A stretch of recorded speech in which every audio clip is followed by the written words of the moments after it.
Les unités de l'armée arabe syrienne prennent le contrôle de la colline de Dourin, dernière ligne de défense des terroristes à Salma dans la banlieue de Latakia.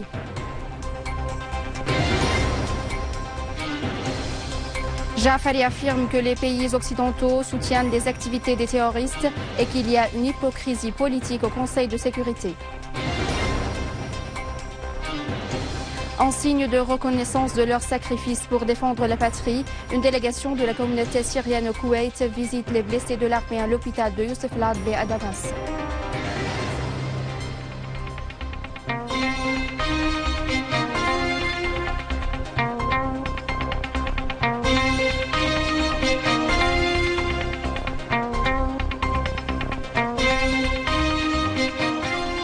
Mesdames et messieurs, bonsoir et merci de nous rejoindre.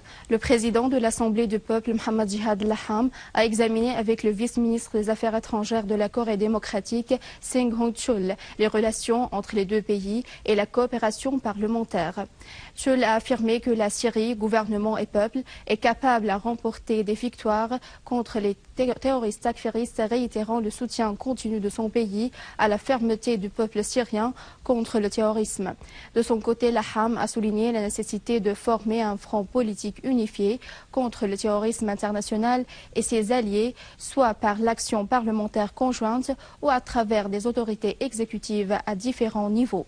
Laham a en outre apprécié le soutien de la Corée démocratique au peuple syrien qui lutte contre le terrorisme, appelant à développer les relations parlementaires, politiques, économiques et commerciales entre les deux pays. Par ailleurs, le président du Conseil des ministres, Wael Halaqi, a reçu M. Seng Hong-chul et la délégation qui l'accompagne. Lors de la rencontre, Halaqi a affirmé que la Syrie et la Corée démocratique se tiennent dans la même tranchée contre l'impérialisme mondial, le sionisme et l'hégémonie américaine qui visent les potentialités des peuples. Halaqi a précisé que la Syrie et la Corée démocratique font face au projet américano-sioniste et maintiennent constante nationale et aux droits des peuples à l'autodétermination sans aucune ingérence extérieure. Il a souligné que la Syrie continue à combattre le terrorisme jusqu'à le rétablissement de la sécurité et la stabilité en Syrie. Pour sa part, le vice-ministre coréen des Affaires étrangères a exprimé le souci de son pays de développer la coopération bilatérale et de soutenir le peuple syrien dans la guerre contre le terrorisme. Le ministre des Affaires étrangères et des expatriés, Walid al-Muallem, a examiné aujourd'hui avec le vice-ministre des Affaires étrangères de la Corée démocratique, Seng Hong-chul, et la délégation qui l'accompagne les liens d'amitié profonde qui lient les deux peuples et les deux pays et leur leadership à tous les niveaux. Al-Muallem a expliqué les dimensions du complot universel qui vise la Syrie, précisant que ce complot est arrivé à une voie fermée après 4 ans grâce à la fermeté de notre peuple et la bravoure des forces armées, affirmant que la Syrie est déterminée à combattre le terrorisme et défendre son peuple et ses intérêts. Il a en outre exprimé le souci de la Syrie de renforcer les relations entre la Corée démocratique dans tous les domaines. De son côté, le chef de la délégation coréenne a affirmé la poursuite de l'appui de la Corée démocratique à la Syrie et à son leadership dans sa guerre contre le terrorisme, soutenu de l'Occident et de certains pays arabes régionaux. Et il a exprimé le souci de son pays de renforcer les relations entre les deux pays, mettant l'accent sur la disposition de la Corée du Nord à pousser en avant la coopération bilatérale dans tous les domaines. Le Conseil de sécurité a adopté une résolution qui condamne l'usage du gaz nucléaire comme arme en Syrie. Et dans un communiqué de presse à l'issue de la séance de le délégué permanent de la Syrie à l'ONU, Bachar Jafari, a affirmé que les pays occidentaux soutiennent les activités des terroristes. Pour cette raison, nous assistons à une hypocrisie politique au Conseil de sécurité où les actions des pays occidentaux ne vont pas de pair avec leurs paroles, a-t-il ajouté. Al-Jafari a souligné que les terroristes ont refusé l'initiative de l'émissaire onusien Stéphane de Mistura pour geler les combats à Alep et il a précisé que les pays occidentaux soutiennent la dite opposition modérée qui œuvre bien entendu pour l'intérêt de ces pays.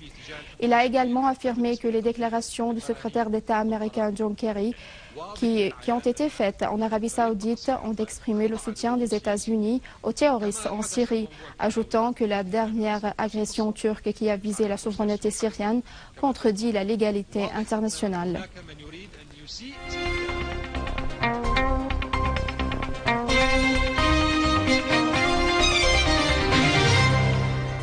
Des unités de l'armée arabe syrienne contrôlent totalement le gisement pétrolier Jazel dans la banlieue est de Homs. Désamorcent nombre de charges explosives sur l'axe de la 3e station sur l'autoroute Palmyre-Der Zor.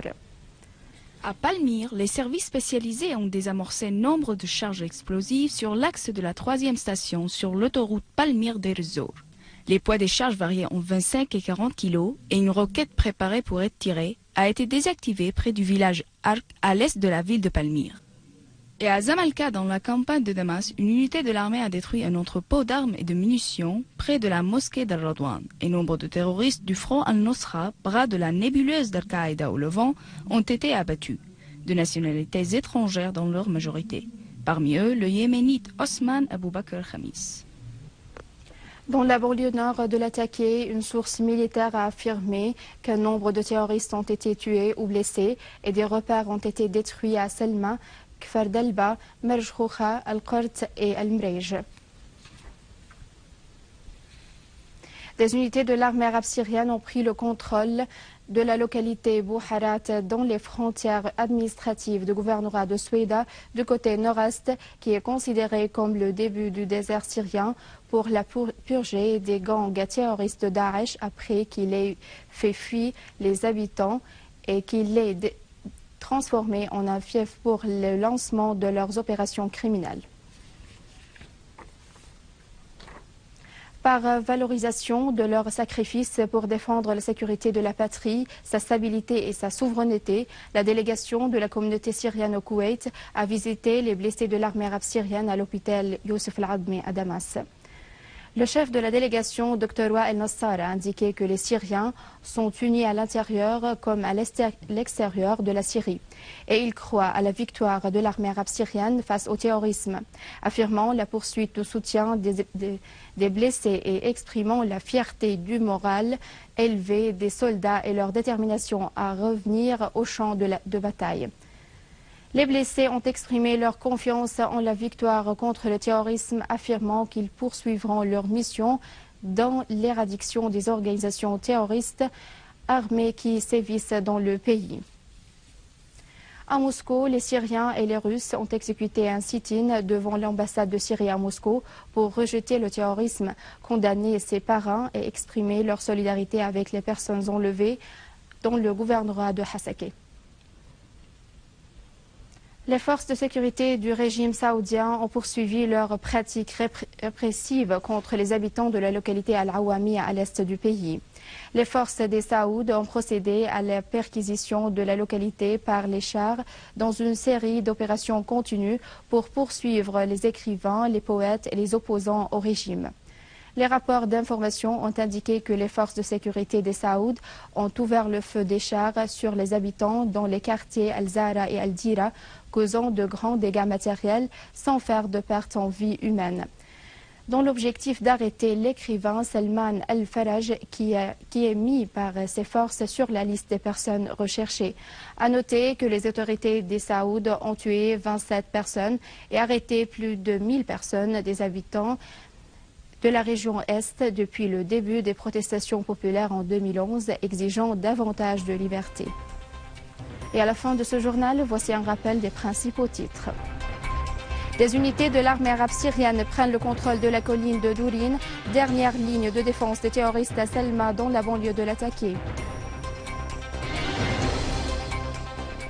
Jafari affirme que les pays occidentaux soutiennent les activités des terroristes et qu'il y a une hypocrisie politique au Conseil de sécurité.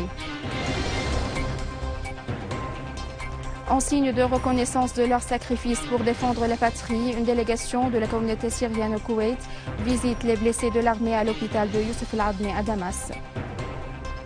C'est la fin du journal. Je vous remercie de l'avoir suivi. Je vous rappelle que vous pouvez consulter notre site internet syriaonline.sy pour revoir ce journal et davantage d'informations. Au revoir.